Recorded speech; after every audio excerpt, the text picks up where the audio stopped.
साथियों, BPSC pre 2023 के लिए रसायन विज्ञान के सारे पीवाईक्यूज घटना चक्र से चलिए कर लेते हैं।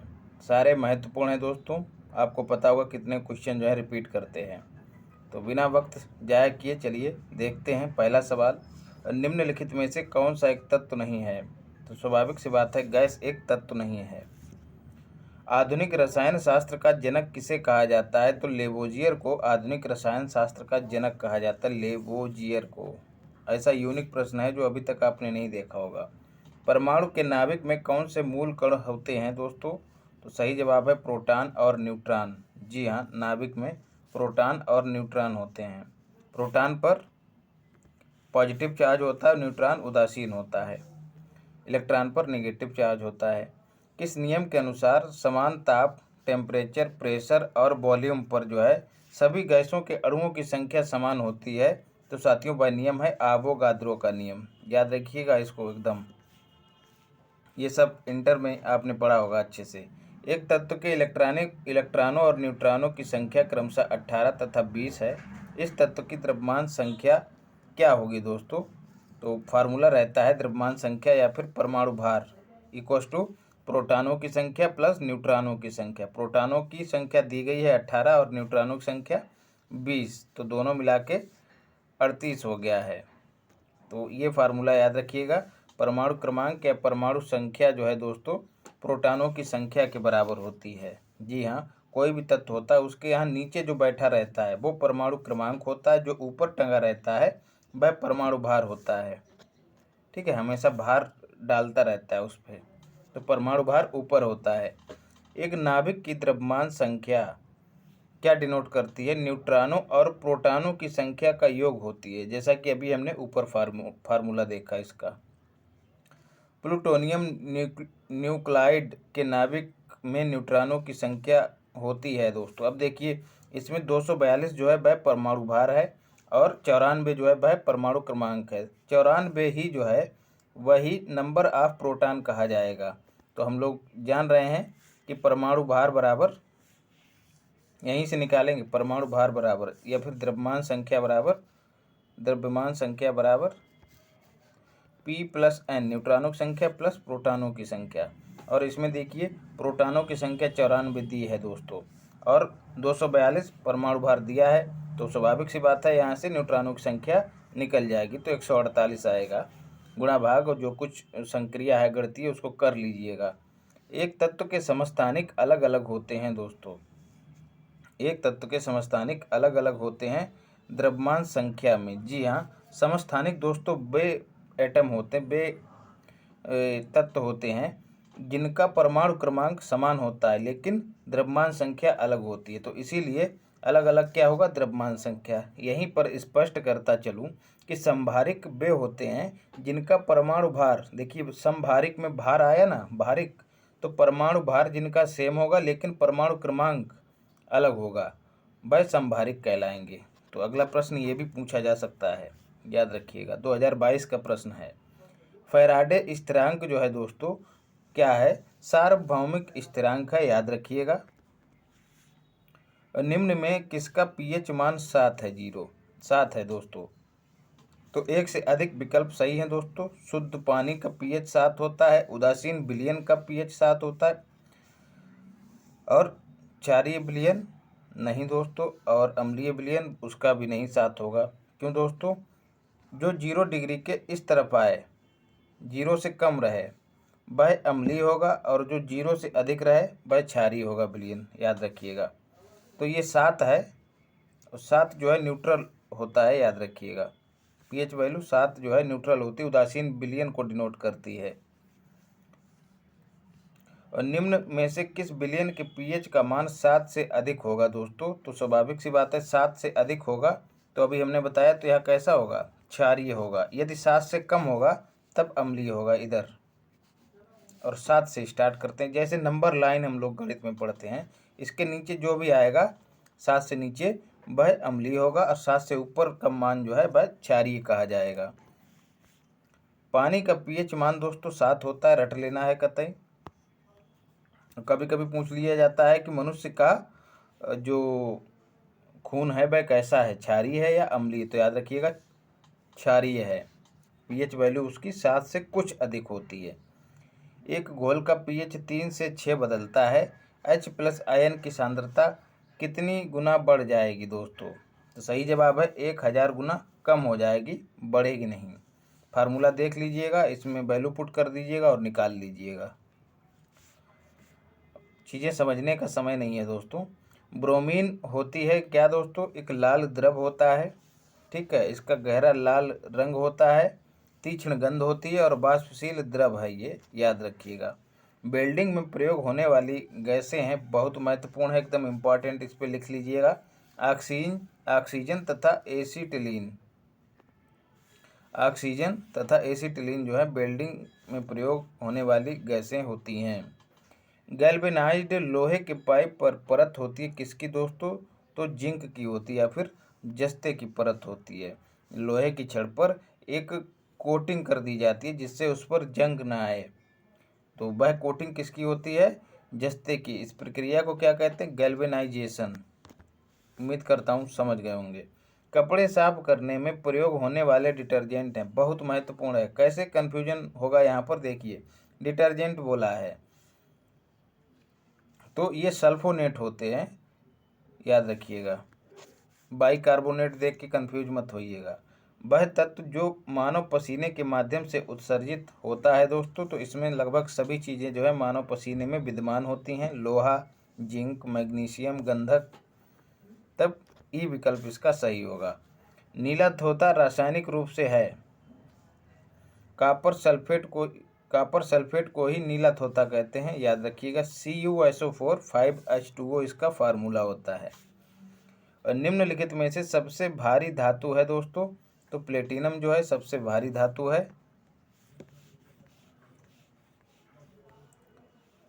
टूटी हुई हड्डियों की रक्षा के लिए प्लास्टर ऑफ पेरिस का प्रयोग होता है दोस्तों।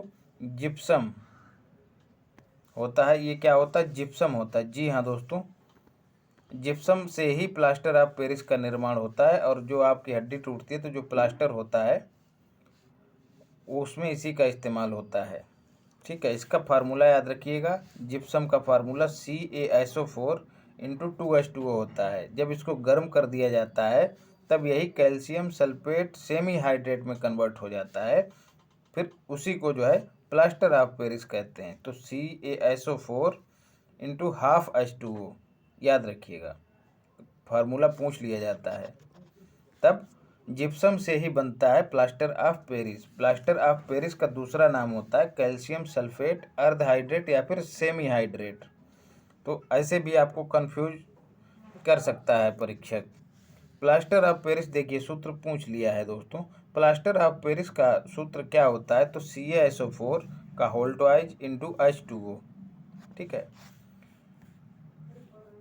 एक हाइड्रोकार्बन जिसमें कार्बन के 2 परमाणु द्विबंध द्वारा जुड़े हों कहलाता है एल्कीन कहलाता है। जब परमाणु दोस्तों एक बंध द्वारा जुड़े होते हैं तो उसमें एन लगा होता है, तो एल्केन में जो है एकल बंध होगा, ठीक है। और जब 2 बांड के द्वारा जुड़ा हो तो उसके अंत में ईन लगता है, तो एल्कीन में दोस्तों द्विबंध होगा, 2 बांड होंगे, जैसा कि सवाल में पूछा गया है। और जिस के बाद में 3 बांड होता है, जो परमाणु 3 हाइड्रोकार्बन में जिसमें कार्बन के साथ परमाणु 3 बांड के द्वारा ट्रिपल बांड के द्वारा जुड़ा होता है, तो उसके अंत में आयन लग जाता है नाम के अंत में। तो देखिए एल्काइन, इसमें 3 बांड होंगे, याद रखिएगा। तो सारे विकल्प आपके खोल दिए मैंने। सिरके का एन, ईन और आइन, याद रखिएगा। एन में पहला 1 बांड, ईन में 2 बांड और आइन में 3 बांड। सिरके का रासायनिक नाम है दोस्तों एसिटिक अम्ल, याद रखिएगा। निम्नलिखित में से इसका फार्मूला भी देख लीजिएगा, CH3COOH। कौन सा अम्ल सिरके में उपस्थित होता है? तो एसिटिक अम्ल सिरके में उपस्थित होता है। कार की बैटरी में प्रयोग होने वाला अम्ल होता है दोस्तों सल्फ्यूरिक अम्ल होता है, याद रखिएगा, H2SO4। यदि शुष्क सेल की बात करें तो उसमें जो वैद्युत अपघट्य होता है वह अमोनियम क्लोराइड होता है। ऐसे भी पूछा जा सकता है कि कार की बैटरी में प्रयुक्त होने वाला वैद्युत अपघट्य कौन सा होता है? तो भी सल्फ्यूरिक अम्ल, एक ही बात होगी दोस्तों। लेकिन जो सूखी बैटरियां होती हैं उनमें अमोनियम क्लोराइड होता है, ये बात आप रट लीजिएगा। सोडा वाटर की बोतल खोलने पर निकलने वाली गैस कौन सी होती है दोस्तों? Carbon dioxide. क्यों दोस्तों? क्योंकि इसको हाई प्रेशर पर अंताक्षेपित कर दिया जाता है बोतल में। जैसे ही आप हिलाते हैं तो जो है उसके कण गति करने लगते हैं और एक प्रेशर सब बन जाता है और CO2 बाहर निकलती है। खनिज क्या है दोस्तों? तो खनिज जो है अकार्बनिक ठोस होते हैं, याद रखिएगा, महत्वपूर्ण सवाल है क्योंकि लोग कंफ्यूज इस पे ज़्यादा होंगे। 1945 में नागासाकी में गिराए गए बमों में कौन सा विस्फोटक प्रयुक्त किया गया था? तो दोस्तों 2 बम गिराए गए थे, आपको याद करा दूं। फैटमैन और लिटिल बॉय। कैसे याद करना है इसको? लिटिल बॉय, ठीक है। तो याद रखिएगा फैटमैन नागा, लिटिल बॉय हीरो, ठीक है। फैटमैन नागा और लिटिल बॉय हीरो याद रखना है। कैसे जोड़ेंगे इसको? फैटमैन कहाँ गिराया गया था? नागा साकी पर, जापान का शहर है, और लिटिल बॉय हिरोशिमा पर गिराया गया था। दोनों को जोड़ के पढ़ेंगे, याद हो जाएगा। तो फैटमैन नागा, लिटिल बॉय हीरा, याद रखिएगा। फैटमैन में प्लूटोनियम का इस्तेमाल हुआ था और लिटिल बॉय में जो है यूरेनियम का इस्तेमाल हुआ था, याद रखिएगा। 9 अगस्त और 11 अगस्त को गिराए गए थे। 9 अगस्त को फैटमैन गिराया गया था नागासाकी पर और 11 अगस्त को लिटिल बॉय हिरोशिमा पर गिराया गया था। एक ही प्रकार का परमाणु निम्न में से किसमें मिलता है दोस्तों? तो प्राकृत तत्वों में मिलता है। सबसे अधिक क्रियाशील धातु कौन सी होती है? तो पोटेशियम सबसे अधिक क्रियाशील धातु होती है। कंफ्यूज नहीं होना है, सोडियम नहीं होगा इसमें। निम्न में से किसे श्वेत धातु कहते हैं दोस्तों? तब जो है श्वेत धातु लेड, लिथियम व अन्य धातुओं जैसे कैडमियम, बिस्मिथ एवं जिंक की मिश्र धातुओं को श्वेत धातु कहते हैं। तो इसमें एक से अधिक विकल्प सही हैं, तो ई वाला सही होगा। वनस्पति तेल से वनस्पति घी बनाने में प्रयुक्त होने वाली गैस कौन सी होती है दोस्तों? तो हाइड्रोजन होती है, याद रखिएगा। वनस्पति तेल को हाइड्रोजन के साथ निकिल की प्रेजेंस में, जो कि उत्प्रेरक होता है, गर्म किया जाता है तो वनस्पति घी का निर्माण होता है, याद रखिएगा। सीधे सीधे सवाल ऐसे भी पूछा जा सकता है कि वनस्पति तेल को वनस्पति घी में कौन सा उत्प्रेरक बदलने में मदद करता है? तो निकिल, याद रखिएगा, हाइड्रोजन। और इस पूरी प्रक्रिया को क्या कहते हैं? हाइड्रोजनीकरण, याद रखिएगा। सवाल ऐसे भी बन सकता है कि वनस्पति तेल से वनस्पति घी को किस प्रक्रिया के द्वारा बनाया जाता है? तब जवाब है हाइड्रोजनीकरण के द्वारा। उत्कृष्ट धातुओं के संदर्भ में निम्न वाक्यों पर विचार कीजिए। उत्कृष्ट धातुएं प्रकृति में शुद्ध रूप से प्राप्त होती हैं, सही जवाब है। यूरेनियम एवं सीसा उत्कृष्ट धातु के उदाहरण हैं, गलत। तो एक वाला विकल्प सही है। आयोडीकृत लवण में रहता है दोस्तों पोटेशियम आयोडाइड, इसमें उपस्थित होता है, याद रखिएगा। 35, 36। खाने का नमक किससे बनता है? महत्वपूर्ण सवाल है, इंपॉर्टेंट लिख लीजिएगा। मजबूत अम्ल और मजबूत क्षार से जो है खाने के नमक का निर्माण किया जाता है। सभी जैव यौगिक का अनिवार्य मूल तत्व क्या होता है दोस्तों? तो कार्बन होता है, जान रहे होंगे। ऑक्सीजन अनुपस्थित होती है दोस्तों किसमें? केरोसिन में अनुपस्थित होती है, क्योंकि यह एक हाइड्रोकार्बन है, याद रखिएगा। इसमें कार्बन और हाइड्रोजन ही होते हैं, ऑक्सीजन नहीं होता है। सिगरेट लाइटर में निम्नलिखित में से कौन सी गैस प्रयुक्त होती है दोस्तों? तो ब्यूटेन प्रयुक्त होती है और इसका फार्मूला होता है C4H10। निम्न में से कौन सा तरलीकृत पेट्रोलियम गैस का प्रमुख घटक है दोस्तों? LPG की बात हो रही है, ठीक है। इसका प्रमुख घटक कौन सा होता है दोस्तों? ब्यूटेन। इसके बाद प्रोपेन होता है, याद रखिएगा। देखिए ब्यूटेन और प्रोपेन। और दोस्तों इसकी लीकेज पर जो है एक गैस स्रावित होती है, जो विशेष रूप से इसीलिए भरी जाती है कि वह एक गंध पैदा करे, तो उसका नाम होता है मरकेप्टेन। मरकेप्टेन, याद रखिएगा, इसको भूलना नहीं है, पूछ लिया जाता है। प्राकृतिक रबर किसका बहुलक होता है दोस्तों? तो आइसोप्रीन का बहुलक होता है। एक ही प्रकार के एक से अधिक अणु आपस में जुड़कर एक बड़े अणुभार वाला जब पदार्थ बनाते हैं तो इस प्रक्रिया को बहुलकीकरण कहते हैं। टेफ्लॉन निम्न में से किस एकलक का बहुलक है दोस्तों? तो याद रखिएगा, टेट्राफ्लोरोएथिलीन का बहुलक होता है। इसका इस्तेमाल दोस्तों नॉन स्टिक बर्तन बनाने में किया जाता है, जिन पे आपने देखा होगा अंदर एक काली लेयर रहती है जिससे कि उस पर खाना बनाने में चिपकता नहीं है। बैकेलाइट, आजकल ये बर्तन ज़्यादा प्रचलन में है। बैकेलाइट निम्नलिखित के संघनन से बनता है दोस्तों, यूरिया एवं फार्मल्डिहाइड या फिर फिनाल तथा फार्मल्डिहाइड। तो सही जवाब है फिनाल तथा फार्मल्डिहाइड के संघनन से बैकेलाइट का निर्माण होता है। बैकेलाइट होता क्या है? एक आरंभिक प्लास्टिक होता है, याद रखिएगा। फिर ट्राइग्लिसराइड क्या है? एक वसा है दोस्तों। शरीर में पाए जाने वाली वसा का एक प्रकार है। भोजन से प्राप्त अप्रयुक्त ऊर्जा को ट्राइग्लिसराइड में परिवर्तित कर देता है हमारा शरीर, याद रखिएगा। ट्राइग्लिसराइड वसा कोशिकाओं में संचित होता है। यही जब ऊर्जा की आवश्यकता होती है, जब व्यक्ति भोजन नहीं करता है तो शरीर को तो ऊर्जा चाहिए ही, तो यही ट्राइग्लिसराइड जो है ग्लूकोज में बदलने लगता है और ऊर्जा प्राप्त होने लगती है। ग्रेफाइट और हीरे के बारे में निम्नलिखित में से कौन सा कथन सत्य है? आपने देखा होगा दोस्तों, कुछ जीव समतापी रक्त वाले होते हैं। वह देखिएगा, अभी जाड़ों के दिनों में आपको नहीं दिखाई देंगे। छिपकली हो गई, सांप हो गया, ये सब अपनी जो कोशिकाएं होती हैं, फैट सेल्स होती हैं, उन्हीं में उपस्थित ट्राइग्लिसराइड से ऊर्जा प्राप्त करते रहते हैं। ये अपने शिकार पर भी नहीं जाते हैं। अभी आपको छिपकली कहीं नहीं दिखाई देगी, तो भाई ट्राइग्लिसराइड से ही ऊर्जा को ले रही होगी। जो फैट है उसी को ग्लूकोज में तोड़ रही होगी, उसका शरीर उसी को तोड़ रहा होगा ग्लूकोज में, और ऊर्जा मिल रही है उसको। इसीलिए ईंधन जो है सीमित है। इस वजह से आप देखेंगे कि हाथ पैर कहीं नहीं चलाएगी छिपकली। अगर कहीं आपको दिख भी जाएगी तो थोड़ा सा अगर आपने हलचल की उसके अगल बगल, तुरंत गिर जाएगी, ऊर्जा ही नहीं है।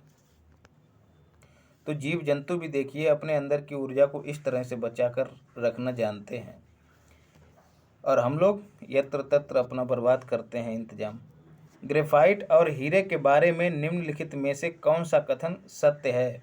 वे एक समान रासायनिक प्रतिक्रिया से गुजर सकते हैं, यही कथन सत्य है दोस्तों। बाकी उनकी विद्युत चालकता समान है? नहीं, विद्युत चालकता जो है ग्रेफाइट की हीरे की तुलना में अधिक है। हीरा ग्रेफाइट की तुलना में कठोर भी है। एक जैसी क्रिस्टल संरचना नहीं है, लेकिन रासायनिक प्रतिक्रिया एक ही रहती है दोनों की। पुलिस द्वारा नशे में गाड़ी चलाने वाले की सांस की जांच के लिए फिल्टर पेपर पर क्या होता है दोस्तों? तो एक टेस्ट होता है, ब्रीथ एनालाइजर एक यंत्र होता है। उसका इस्तेमाल करके पुलिस वाले जो हैं व्यक्ति की सांस का सहारा लेकर उसका इस्तेमाल करके बता देते हैं कि इसने अल्कोहल लिया है कि नहीं लिया है। जी हाँ, गाड़ी चलाने वाले की सांस की जांच के लिए ब्रेथ एनालाइजर उपकरण का प्रयोग किया जाता है, और जिस पर भी शक होता है उसकी सांस को सैंपल के रूप में लिया जाता है। पोटेशियम क्रोमाइड तथा सल्फ्यूरिक अम्ल के विलयन से गुजारा जाता है, और जब विलयन लाल भूरा होता है, जब होता है इसमें प्रारंभिक अवस्था में, लेकिन जब सांस उसमें से गुजारी जाती तो विलयन का रंग जो है वह हरा हो जाता है और पता लग जाता है कि इसमें अल्कोहल है। इसी के आधार पर कितना लिया है ये भी ज्ञात किया जा सकता है रंग के अनुसार। यदि ज़्यादा हरा हो गया तो अल्कोहल ज़्यादा लिया है। तो सांस की जांच के लिए फिल्टर पेपर में क्या होता है दोस्तों? तो याद रखना, पोटेशियम डाइक्रोमेट और सल्फ्यूरिक अम्ल बहुत महत्वपूर्ण है। इस पर इम्पॉर्टेंट लिखा भी है और आपको रट भी लेना चाहिए। घरेलू ईंधन के रूप में प्रयुक्त एलपीजी में मुख्यतः होता है दोस्तों कौन सी गैस होती? ब्यूटेन होती है, याद रखिएगा। बाकी होती तो प्रोपेन भी है। तो एक से ज़्यादा विकल्प सही है, तो ई वाला सही होगा। ग्रीन हाउस गैसों में मुख्य घटक दोस्तों, मुख्य घटक होता है, क्या क्या होता है दोस्तों? ग्रीन हाउस गैसों में कार्बन डाइऑक्साइड भी होती है, जलवाष्प भी होती है, मीथेन भी होती है, ओजोन और नाइट्रस ऑक्साइड भी होती है। तो चारों विकल्प सही हैं, तो इसलिए ई विकल्प सही होगा। ग्रीन हाउस गैसों में मुख्य घटक होता है, पुनः वही रिपीट कर दिया है, पेट्रोल तथा डीजल के अधूरे जलने से कौन सी गैस उत्पन्न होती है? तो कार्बन मोनोऑक्साइड, याद रखिएगा। साबुन ग्रीज को हटाता है दोस्तों किस प्रक्रिया के द्वारा? पायसीकरण की प्रक्रिया के द्वारा ग्रीज को हटाता है। ग्रीज साथियों जो पहियों वगैरह में छर्रों में भरा जाता है ताकि इसको स्नेहक भी कहते हैं, साइकिल या फिर आपकी बाइक नरम चले। मिलाना है पदार्थ, दोस्तों सूचियां दी हैं उनको आपस में मिलाना है। तो एस्पार्टेम क्या है? एक कृत्रिम मधुरक है, पीसीएस यूपी पीसीएस में भी पूछा गया है। फ्रेयान एक प्रशीतक है, जी हाँ एक गैस है दोस्तों जो फ्रिज में भरी जाती है। नियोप्रीन एक संश्लेषित रबर है। बेनाड्रिल एक प्रतिहिस्टेमीन है, याद रखिएगा, इनको ऐसे ही मिला दीजिएगा। किसकी निम्नलिखित में किसकी मात्रा अम्ल वर्षा में सबसे अधिक होती है? तो दोस्तों सही जवाब है H2SO4। जी हाँ, जब वाहन वगैरह चलते हैं तो प्रदूषण, वायु प्रदूषण होता है जिसमें दोस्तों सल्फर डाइऑक्साइड और नाइट्रस ऑक्साइड परस्पर मिल जाते हैं। ठीक है, सल्फर डाइऑक्साइड और नाइट्रस ऑक्साइड जब मिल जाते हैं तब ये वायु में उपस्थित ऑक्सीजन से क्रिया करके H2SO4 बनाते हैं और HNO3 भी बनाते हैं। यही H2SO4 जब वर्षा की बूंदों के रूप में गिरने लगता है संघनित होकर, तो उसको अम्लीय वर्षा कहते हैं, जो कि नुकसानदायक होती है। ताजमहल को या इस समय प्रभावित कर रही है अम्लीय वर्षा। वहाँ की फैक्ट्रियों से जो सल्फर डाइऑक्साइड और नाइट्रस ऑक्साइड गैसें निकलती हैं वह वायुमंडल में जाती हैं, ऑक्सीजन से क्रिया करती हैं और वर्षा होने लगती है H2SO4 की। अम्लीय वर्षा होती है दोस्तों कारखानों से, इससे भी होती है, पेट्रोल से, कोयला जलाने से, लकड़ी जलाने से। जी हाँ दोस्तों, तो एक से ज़्यादा विकल्प सही हैं, ई वाला सही होना चाहिए लेकिन ई इसमें है नहीं। शुष्क बर्फ दोस्तों क्या होती है? ठोस कार्बन डाइऑक्साइड को ही शुष्क बर्फ कहते हैं। बहुत महत्वपूर्ण है, अक्सर क्वेश्चन रिपीट कर दिया जाता है सभी परीक्षाओं में। फिर से रिपीट कर दिया, देखिए यहीं पर रिपीट कर दिया है। शुष्क बर्फ क्या है? फिर से रिपीट किया, 3 बार पूछा है। अनबुझा चूना दोस्तों किसे कहते हैं? तो कैल्शियम ऑक्साइड को अनबुझा चूना कहते हैं, ये विकल्प सही होगा। चूने का पानी किसके द्वारा दूधिया हो जाता है? तो सही जवाब है कार्बन डाइऑक्साइड के द्वारा चूने का पानी दूधिया हो जाता है। निम्नलिखित में से कौन सा सीमेंट का मुख्य घटक है दोस्तों? तो चूना पत्थर भी है, सिलिका मिट्टी भी है। ठीक है, तो एक से अधिक विकल्प सही है तो ई विकल्प सही होगा। एक कार बैटरी में प्रयुक्त विद्युत अपघट्य, देखिए वही सवाल जो मैंने आपको बताया था ऊपर बना के, H2SO4 होता है, याद रखिएगा। और शुष्क वाला भी बताया है आपको मैंने। निम्नलिखित में किसमें कार्बन नहीं है? तो हीरा में भी कार्बन है, ग्रेफाइट में भी कार्बन है और कोयले में भी कार्बन होती है। कोयला भारत में कितने प्रकार का है? 4 प्रकार का है, ABLP। जी हाँ, इसी को याद रखना है। एंथ्रासाइट ए से, बी से बिटुमिनस और एल से लिग्नाइट और पी से पीट। ए में सर्वाधिक कार्बन है एंथ्रासाइट में, बी में उससे कम, और घटते क्रम में ये मैंने आपको सेट करा दिया है। आपको ट्रिक याद रखना है, ABLP। जी हाँ, इस तरह से सेट कर लीजिएगा। कार्बन की घटती हुई मात्रा का क्रम है ये, इसीलिए इसको जो है MDA मल्टी डायमेंशनल अप्रोच कहा गया है वीडियो को, क्योंकि कब कहाँ किस से चीज़ें कनेक्ट करा दूँ कुछ निश्चित नहीं है। जी हाँ, इसीलिए चैनल को लाइक शेयर सब्सक्राइब करिए दोस्तों, आपका सहयोग अति आवश्यक है। निम्न में सबसे सख्त कौन है दोस्तों? तो हीरा है, आप लोग सभी जान रहे होंगे। निम्न पदार्थों में से कौन सा पदार्थ खाने की वस्तुओं के परिरक्षण में प्रयोग किया जाता है? तो सोडियम बेंजोएट को खाने की वस्तुओं या फिर प्रिजर्वेटिव भी कहा जा सकता है कि कौन सा पदार्थ प्रिजर्वेटिव के रूप में इस्तेमाल होता है? तो सोडियम बेंजोएट। पारद धातु मिश्र धातु होती है किसकी दोस्तों? पारद युक्त मिश्र धातु होती है। पारद धातु मिश्रण जो है पारद युक्त मिश्र धातु होता है, याद रखिएगा। खाना बनाने में प्रयोग की जाने वाली गैस मुख्यतः है। अब खाना बनाने में प्रयोग की जाने वाली गैस की बात की गई, LPG अगर विकल्प में होता तो LPG करते, लेकिन LPG नहीं है।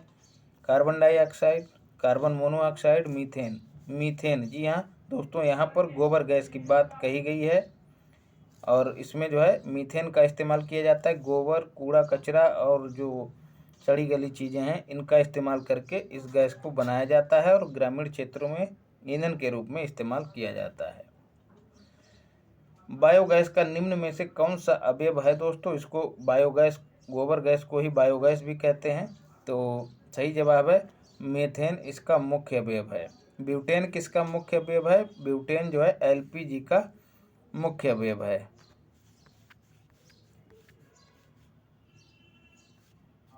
निम्न धातुओं में से कौन सामान्य ताप पर द्रव है दोस्तों? तो पारा जो है सामान्य ताप पर द्रव होता है, इसीलिए इसका इस्तेमाल थर्मामीटर में किया जाता है। जहाँ ज़्यादा ठंडी होती है, जहाँ पारा भी जम जाता है, तो वहाँ पर एल्कोहल थर्मामीटर में इस्तेमाल किया जाता है। एल्कोहल जो है बहुत ज़्यादा तापमान को सहन कर लेता है, क्षमता होती सहन करने की उसमें, और जल्दी नहीं जमता है।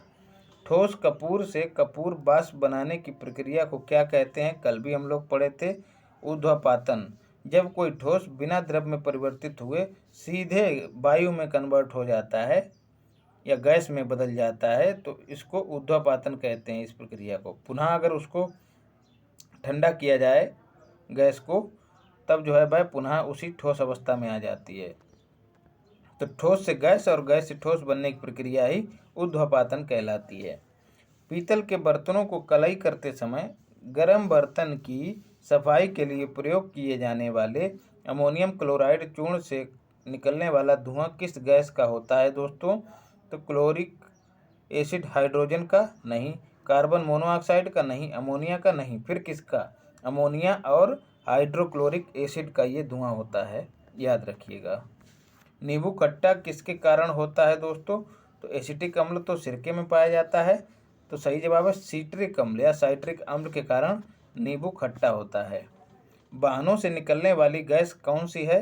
तो कार्बन डाइऑक्साइड भी निकलती, कार्बन मोनोऑक्साइड भी निकलती है, नाइट्रोजन ऑक्साइड भी निकलती है दोस्तों। 3 गैसें निकलती, तो एक से अधिक विकल्प सही होने चाहिए इसके, ई वाला है ही नहीं। स्टील की कठोरता प्रदान करने के लिए बढ़ाई जाती है किसकी मात्रा? तो जवाब है कार्बन की मात्रा। स्टील का निर्माण दोस्तों कार्बन, निकिल, फेरस जैसे तत्वों को मिलाकर किया जाता है, याद रखिएगा। किस खनिज से रेडियम प्राप्त किया जाता है दोस्तों? तो सही जवाब है पिच ब्लेंड से प्राप्त किया जाता है, या रेडियम का अयस्क है पिच ब्लेंड, याद रखिएगा। हेमेटाइट किसका अयस्क है दोस्तों? तो लोहे का है, याद रखिएगा हेमेटाइट। तैरने के तालाब में तैरने से मनुष्य की त्वचा जल जाती है क्योंकि क्लोरीन उसमें उपस्थित होता है पानी में। क्लोरीन मिलाया क्यों जाता है? क्योंकि पानी को शुद्ध करने के लिए मिलाया जाता है। हाइड्रोजन को जलाने से क्या बनेगा दोस्तों? महत्वपूर्ण सवाल है, इसलिए और भी पूछा जा सकता है क्योंकि वर्तमान में हाइड्रोजन ईंधन की बात हो रही है पूरी गर्मजोशी के साथ। तो आपको पता होना चाहिए हाइड्रोजन जब जलता है तो वाष्प छोड़ता है, ना कि धुआं छोड़ता है, इसीलिए इसको शून्य कार्बन उत्सर्जन वाला ईंधन कहते हैं, हरित ईंधन भी कहते हैं इसको। तो सही जवाब है जलने से क्या बनेगा? पानी बनेगा, याद रखिएगा। और पहला हाइड्रोजन संयंत्र दोस्तों कहाँ लगाया गया है? असम में लगाया गया। किसके द्वारा? IOCL के द्वारा, याद रखिए, करंट अफेयर में हमने पढ़ा है। सोने को घोला जा सकता है दोस्तों किसके द्वारा? सोने को एक्वा रेजिया में घोला जा सकता है। अब सवाल बनता है एक्वा रेजिया बनता कैसे है? तो नाइट्रिक अम्ल और हाइड्रोक्लोरिक अम्ल को मिलाने से एक्वा रेजिया का निर्माण होता है। हाइड्रोफ्लोरिक एसिड कांच की बोतल में नहीं रखा जाता क्योंकि यह अभिक्रिया करता है किससे? कांच की सिलिकॉन डाइऑक्साइड से। जी हाँ, कांच में सिलिकॉन डाइऑक्साइड होता है SiO2, इसी से अभिक्रिया कर जाता है हाइड्रोफ्लोरिक एसिड। विकल्प में हाइड्रोक्लोरिक भी दिया रहेगा तो कंफ्यूज नहीं होना है, तो इसीलिए उसको कांच की बोतलों में नहीं रखा जाता है। वायु में थोड़ी देर रखने पर किसी धातु के ऊपर हरे रंग के बेसिक कार्बोनेट की परत जम जाती है, वह धातु कौन सी होती है दोस्तों? ताबा, याद रखिएगा। और वस्तुतः वायु में ताबे के ऑक्सीकरण का परिणाम होती है प्रक्रिया, और इसे पटीना कहते हैं। यह शब्द भी याद रखिएगा। किस रसायन के कारण पटाखा फूटने से पहले चमकदार लाल रंग छोड़ता है दोस्तों? तो जवाब है स्ट्रांसियम। और पटाखा उद्योग जो दोस्तों जहाँ पर सर्वाधिक विकसित हुआ है वह है शिवकाशी। कहाँ का है दोस्तों शिवकाशी? शिवकाशी जो है दोस्तों तमिलनाडु का शहर है, याद रखिएगा, TMD। फिर है विस्फोटक नाइट्रोग्लिसरीन। कई लोगों को शिकायत है कि अभी तक घटनासार वाला नहीं दिया है, कंप्लीट नहीं हो पाया है, परीक्षा नज़दीक है, तो थोड़ा धीरज रखिए दोस्तों। कई चीज़ें एक साथ चल रही हैं और समय कम है, तो थोड़ा तारतम्य स्थापित नहीं हो पा रहा है। निश्चिंत रहिए, ये जो है हो जाएगा।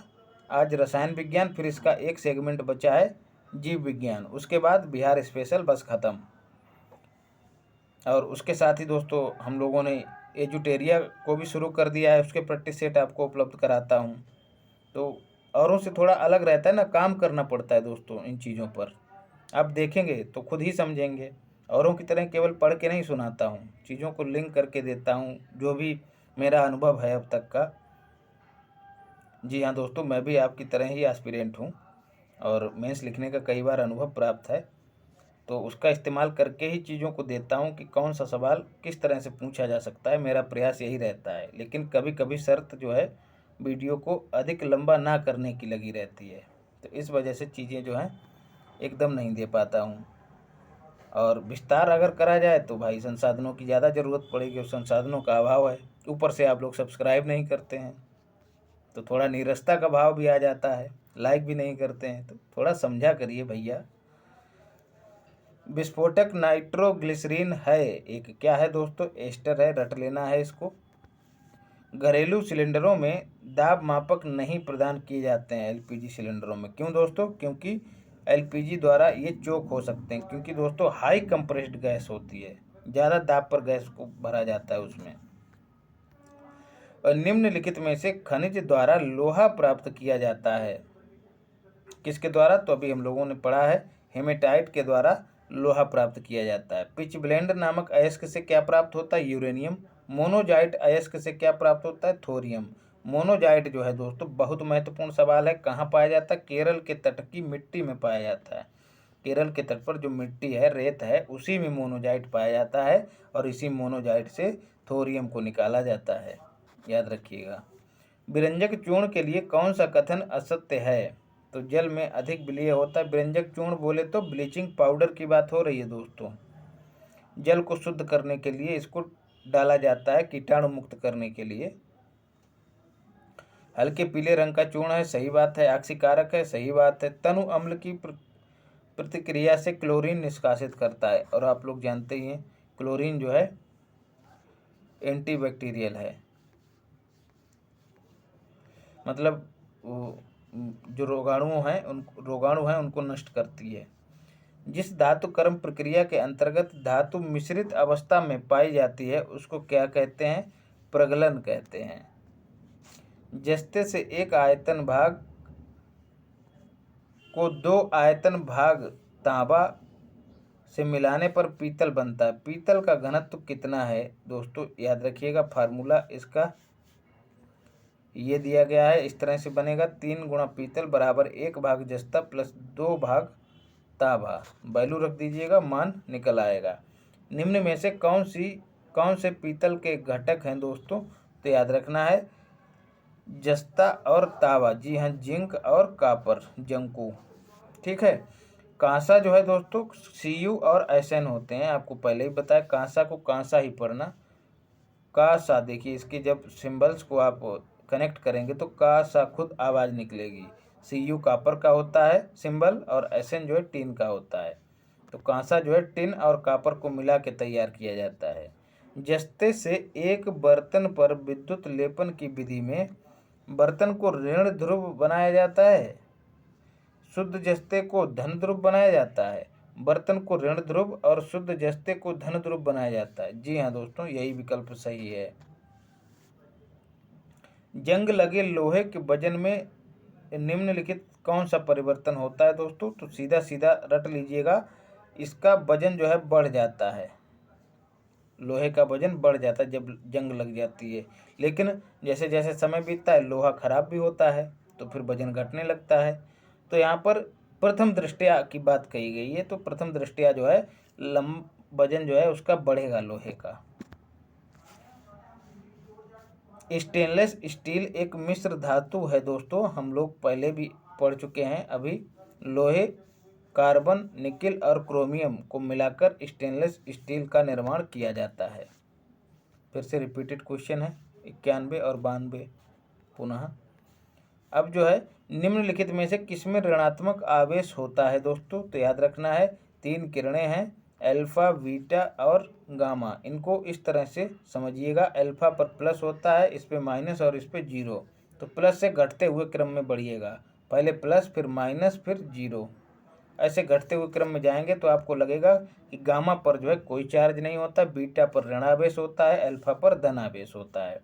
तो ये याद रखने का लॉजिक है दोस्तों।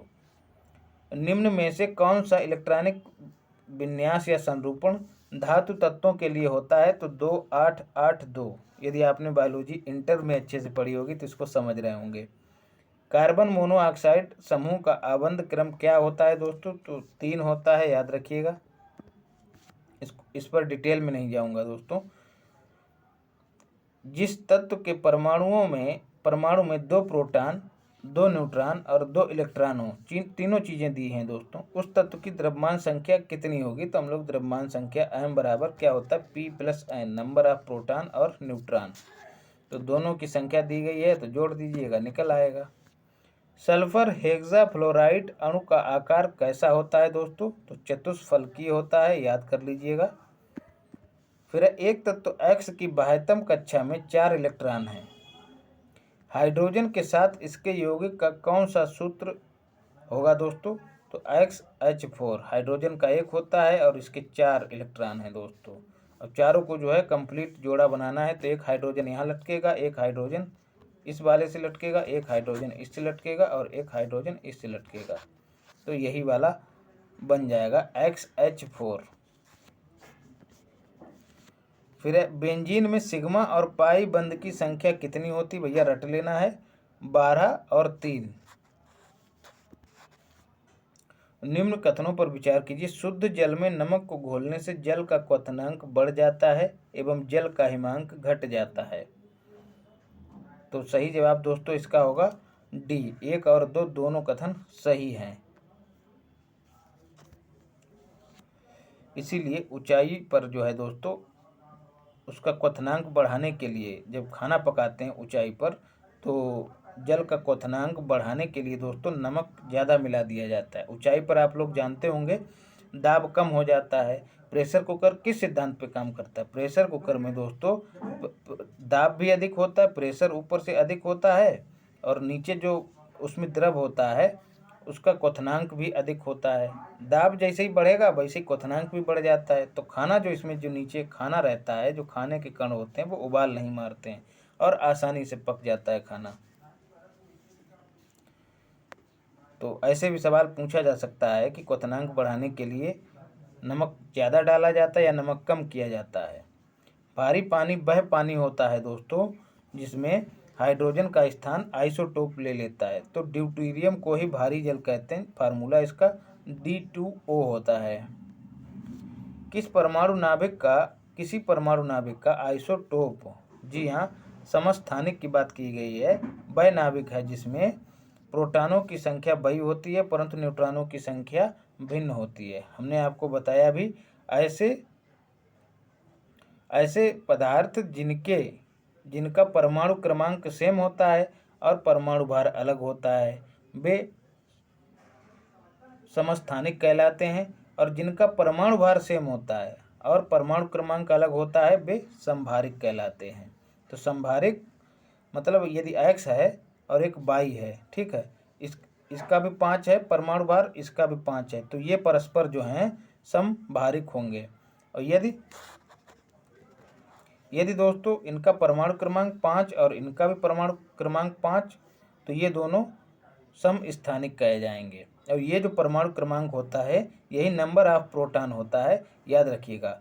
तो जो सम स्थानिक होते हैं, जैसा कि आइसोटोप की बात की गई है, देखिए नंबर ऑफ प्रोटॉन दोनों में सेम है, तो नंबर ऑफ प्रोटॉन सेम होंगे, मतलब प्रोटॉनों की संख्या वही होगी लेकिन न्यूट्रॉनों की संख्या अलग होगी, तो यही सही विकल्प होगा। दूध उदाहरण है दोस्तों किसका? कोलाइड विलयन और इमल्सन दोनों का उदाहरण होता है दूध, रट लीजिएगा। कार्बोहाइड्रेट के अपघटनोपरांत अंतिम रूप से क्या बनता है दोस्तों? तो ग्लूकोज बनता है, याद रखिएगा। हम जो है ऊर्जा ग्लूकोज के ही रूप में ग्रहण करते हैं, खाना जो है दत्ता ग्लूकोज में ही कन्वर्ट होता है जाके, तभी ऊर्जा उत्पन्न होती है। एल्कोहलिक खमीर का आखिरी उत्पाद क्या है दोस्तों? तो इथाइल एल्कोहल जो है आखिरी उत्पाद है, याद रखिएगा। ग्लूकोज को एथिल एल्कोहल में किस एंजाइम द्वारा बदल दिया जाता है? तो जाइमेज के द्वारा बदला जाता है। शक्कर के किण्वन से क्या बनता है दोस्तों? तो इथाइल एल्कोहल बनता है। फिर है ग्लूकोज का सूत्र है दोस्तों, क्या है ग्लूकोज का सूत्र? आप लोग जान रहे होंगे, C6H12O6। यूरिया में उपस्थित होता है दोस्तों, कार्बन भी होता है, हाइड्रोजन भी होता है, नाइट्रोजन भी होता है और ऑक्सीजन भी होता है, रट लेना, बहुत महत्वपूर्ण सवाल है। अपमार्जक क्या होते हैं दोस्तों? तो सही जवाब है अपमार्जक जो हैं वो शोधन अभिकर्ता होते हैं, ना कि साबुन होते हैं। जी हाँ, बहुत महत्वपूर्ण है, आप कंफ्यूज होकर जो है साबुन मार के आएंगे, लेकिन साबुन नहीं, ये शोधन अभिकर्ता होते हैं, एजेंट होते हैं, याद रखिएगा। निम्न में से कौन सा पदार्थ साबुन बनाने में प्रयुक्त होता है दोस्तों? तो वनस्पति तेल सही जवाब है। पीतल में कौन सी धातुएं पाई जाती हैं दोस्तों? तो जंकु, आपको पहले भी बता चुका हूँ, ऊपर भी पूछा जा चुका है, जिंक और कापर, या फिर जस्ता और तांबा, याद रखिएगा। तो डी विकल्प सही है इसका। तीसरे और चौथे समूह के ऑक्साइड का सामान्य गुणधर्म क्या होता है? बेसिक और एसिडिक होते हैं ये, तो ए विकल्प सही होगा। रेडियोधर्मी पदार्थ उत्सर्जित करता है दोस्तों, अल्फा किरणें भी उत्सर्जित करता है, बीटा भी और गामा भी, तो डी विकल्प सही होगा, तीनों किरणें उत्सर्जित करता है।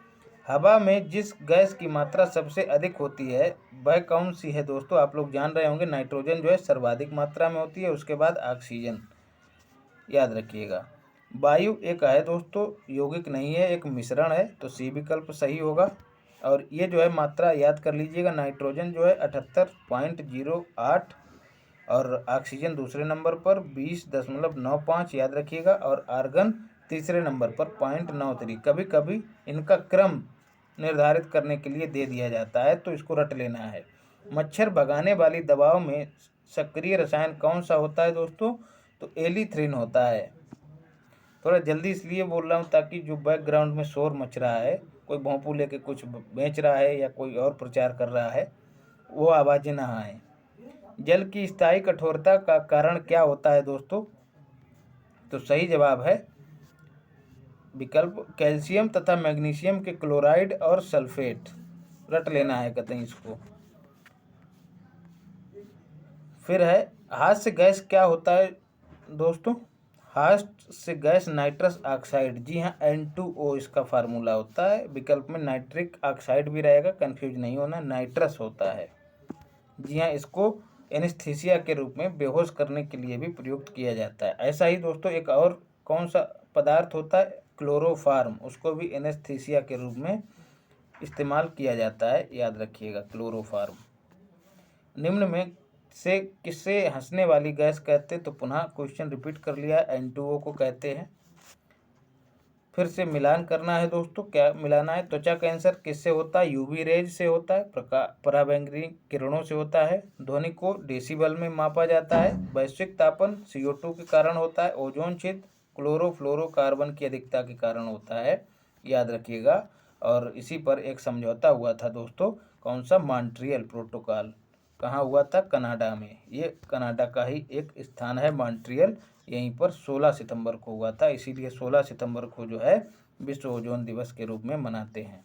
तो दोस्तों ये सारे रसायन विज्ञान के सवाल कंप्लीट हुए, अभी तक जितने भी परीक्षाएं हुई हैं BPSC की उनमें पूछे गए, तो उम्मीद है आपको इनसे बेहद लाभ प्राप्त होगा। जी हाँ, चैनल को लाइक शेयर सब्सक्राइब करें। करंट अफेयर के लिए प्लेलिस्ट पूरी उपलब्ध है, डिस्क्रिप्शन में दिया गया है लिंक। एजुटेरिया के लिए पूरी प्लेलिस्ट है, उसका भी लिंक वहीं है, और इसकी भी पूरी प्लेलिस्ट आपको मिल रही है, तो इसको रट लीजिएगा। मिलते हैं अगली क्लास में। धन्यवाद।